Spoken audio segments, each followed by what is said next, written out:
Tumatakbong Pangulo ng Indonesia na si Prabowo Subianto nagdeklara na ng pagkapanalo matapos manguna sa quick count ng presidential election at Indian Prime Minister Narendra Modi pinasinayaan ang pagbubukas ng pinakamalaking Hindu temple sa gitnang silangan. Si Joy Salamatin sa sentro ng balita. Wagi sa unofficial vote counts ng presidential election sa Indonesia, si Prabowo Subianto sa preliminary count ng kanilang election commission, nasa 57.7% na ng mga boto ang nakuha niya. Upang manalo sa single round, kailangang makakuha ng mahigit 50% ng mga boto ang potential candidate.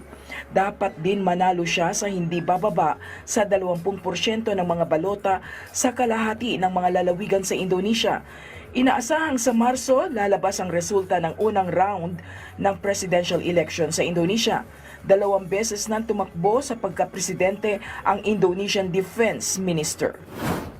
Nasabat ng mga pulis sa bansang Spain ang nasa higit 2 toneladang cocaine sa karagatang sakop ng Canary Islands. Nadiskubre ang mga ito na nakatago sa mga lighting at water container. Naaresto ng mga pulis ang 8 drug trafficker sa isang bangka kung saan ang mga ito ay bihag ng isang Serbian na armado at miyembro ng kanilang gang. Ayon sa pulisya, noong Nobyembre ay binaril ng hijacker ang isa pang crew member at itinapon ang kanyang katawan sa dagat upang kontrolin ang tugboat. Duse-duse ng LGBT couple ang lumahok sa isang mock wedding ceremony sa Thailand. Pagpapakita ito ng suporta sa Thai government na ipasa ang isang batas na nagdedeklara na legal ang same-sex marriage sa kanilang bansa. Ang aktibidad ay kasabay ng pagdiriwang ng Araw ng Mga Puso.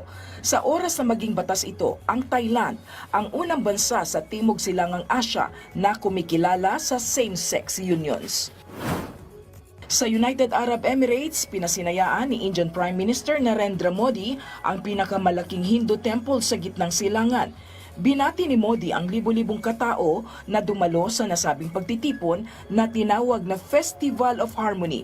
Ang nasabing aktibidad ay kasama sa 2 araw na pagbisita niya sa United Arab Emirates bago ang kanilang national elections sa Abril. Ang Hindu Temple ay may taas na 108 talampakan, 262 talampakan ang haba at 180 talampakan naman ang lapad. Ang templo ay mayroong 7 spire na kumakatawan sa 7 emirata ng United Arab Emirates at ang templo ay may kakayahang magpapasok ng hanggang 10,000 katao.